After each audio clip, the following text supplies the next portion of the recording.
Let's begin by reviewing a few points as a backdrop to this post. First, as I've written numerous times, Robert Mueller's team must be allowed to complete its work without interference, though I've also said that it would behoove the special counsel not to stray too far from the core mission, and I agree with Ranking Senate Intelligence Committee Democrat Mark Warner that it's likely in the nation's interest for the probe to wrap up sooner rather than later. I also analyzed Rep. Trey Gowdy's significant public comments last week regarding the Spygate controversy surrounding the Trump campaign informant with whom the FBI worked during the early stages of the Russia collusion probe Mueller inherited. In short, I thought it was meaningful that Gowdy, who was one of the few members of Congress to receive a classified briefing on the matter, effectively endorsed the Bureau's actions on that front, also highlighting that investigators were not targeting Donald Trump. I'll turn to my skepticism of the Fed's official account in a moment, but first, I'd like to address a few criticisms of Gowdy I've seen. 1. I find the more outlandish line of accusation that Gowdy has been taken in by the deep state to be utterly ludicrous on its face. Gowdy is a fair-minded and committed conservative who gave the Obama administration fits over his pursuit of the truth on Benghazi and other issues. It's true that as a former federal prosecutor, he may be more defensive of the FBI than other observers. But let's not forget his intense cross-examination of then FBI Chief James Comey about his controversial decision not to recommend criminal charges over Hillary Clinton's email scandal. He was hardly obsequious or overly deferential during that exchange. I also find this comment from Gowdy's former close colleague and friend Jason Chaffetz to be an important contribution to the debate about the South Carolinians' credibility. Bear in mind that Chaffetz has been an outspoken Trump defender in many cases and hasn't pulled punches about the Russia matter and the FBI. Jason Chaffetz on it. Benson and Darf weighing in on Gowdy's defense of FBI actions re-Trump campaign this week. Both have pushed back against Gowdy, and their analyses can be found here and here. Hemingway is correct that Gowdy apparently still hasn't seen some of the key underlying documents House Intelligence Committee Chairman Devin Nunes is still fighting to access, so Gowdy's view of the big picture remains incomplete. McCarthy may also be right that Gowdy was playing word games, or at least describing things very calculatingly, by insisting that the FBI's interaction with the informant was targeted at the Russians and not the Trump campaign. Click through to read why. A number of analysts who agree with this line of thinking have also asked, if this was a counterintelligence probe, not a criminal probe, and if Trump wasn't under suspicion, why wasn't he briefed in real time about the FBI's specific worries, not generalized warnings, about attempts by a hostile foreign power to infiltrate his campaign? I think that's a fair question, and I don't think James Clapper's vague, recent punt is sufficient. That said, it's worth pointing out that even if you quarrel with Gowdy's framing, and even if you concede that he hasn't seen every key document, it's still indisputable that he has more access to more facts on these issues than nearly anyone on Earth. He's been read into this case with a tiny handful of people, so his lack of alarm over how it was predicated and executed shouldn't be idly dismissed. And as I mentioned last week, Nunes falling quiet after attending the same briefing at least appears to be telling on some level, given his established lack of media shyness. I'm not treating these clues and developments as entirely dispositive, but they're also relevant data points, and they're certainly not evidence that Gowdy has somehow been co-opted. With all of that context in place, let's examine Wall Street Journal columnist Kimberly Strassel's latest piece, which cuts to the heart of a core question about all of this that I haven't seen properly or convincingly put to rest, especially in light of some of the new information she brings to light. To hear the Federal Bureau of Investigation tell its decision to launch a counterintelligence probe into a major party presidential campaign comes down to a foreign tip about a 28-year-old fourth-tier Trump advisor, George Papadopoulos.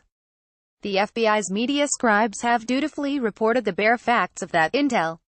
We are told the infamous tip came from Alexander Downer, at the time the Australian ambassador to the UK.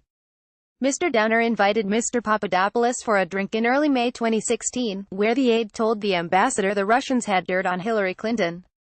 Word of this encounter at some point reached the FBI, inspiring it to launch its counterintelligence investigation into the Trump campaign on July 31. That's the official story, of which we were informed when suspicions were flying around over whether the questionable Steele dossier had been the catalyst. Not so, we've been told. The counterintelligence probe began independently of Christopher Steele, due to George Papadopoulos' drunken boasting, a claim reinforced by House Intelligence Republicans' own memo, I should add. But does the official story really add up? Strassel goes on. When did all this happen, and what came next? Did the info go straight to U.S. intelligence? Or did it instead filter to the wider State Department team, who we already know were helping foment Russia-Trump conspiracy theories? Jonathan Weiner, a former Deputy Assistant Secretary of State, has publicly admitted to communicating in the summer of 2016 with his friend Christopher Steele, author of the infamous dossier. Something else isn't gel between Mr. Downer's account of the conversation and the FBI's. In his Australian interview, Mr. Downer said Mr. Papadopoulos didn't give specifics. He didn't say dirt, he said material that could be damaging to her, said Mr. He didn't say what it was. Also, nothing he said in that conversation indicated Trump himself had been conspiring with the Russians to collect information on Hillary Clinton. For months we've been told the FBI acted because it was alarmed that Mr. Papadopoulos knew about those hacked Democratic emails in May, before they became public in June. But according to the tipster himself, Mr. Papadopoulos said nothing about emails. The FBI instead received a report that a far-removed campaign advisor, over drinks, said the Russians had something that might be damaging to Hillary.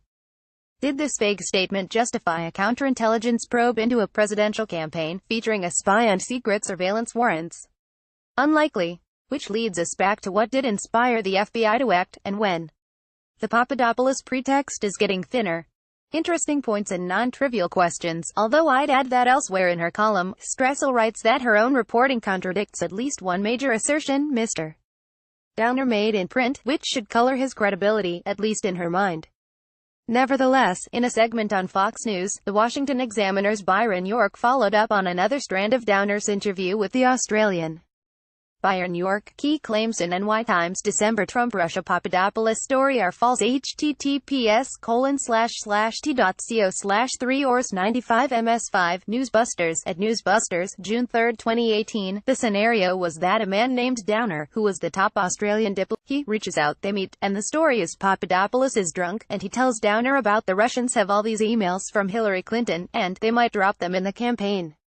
Well, what has happened is Downer has returned to Australia, and gave a long interview to the Australian, the publication down there, and basically said, well, nobody was drunk, there was one drink consumed, that wasn't a drunk thing, and he never talked, Papadopoulos, didn't talk about emails. So this has really raised a bunch of questions about the story of how this investigation has started. As a strong skeptic of the deep state conspiracies, remember, Trump won, and the multi-pronged federal counterintelligence investigation into members of his campaign didn't leak before the election. I do find it strange and curious that we clearly still do not know how and why, precisely, the Russia-Trump probe started. If what we've been told about Papadopoulos bragging while inebriated about having advanced knowledge of Russia's hacking of Hillary DNC emails isn't accurate twice over, no less, and isn't the complete answer, why wouldn't I question my skepticism a bit?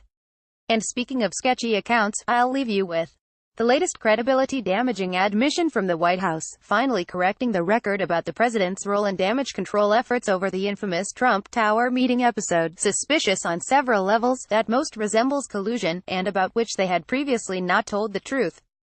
Trump team now acknowledges Trump dictated son's misleading statement about Russian lawyer meeting. But after WAPO reported last July that Trump personally dictated it aboard Air Force One, Trump's team denied. https://t.co/blurs of 4R9Q, Philip Rucker, at Philip Rucker, June 3, 2018. The unreliable narrator crisis feels as acute as ever.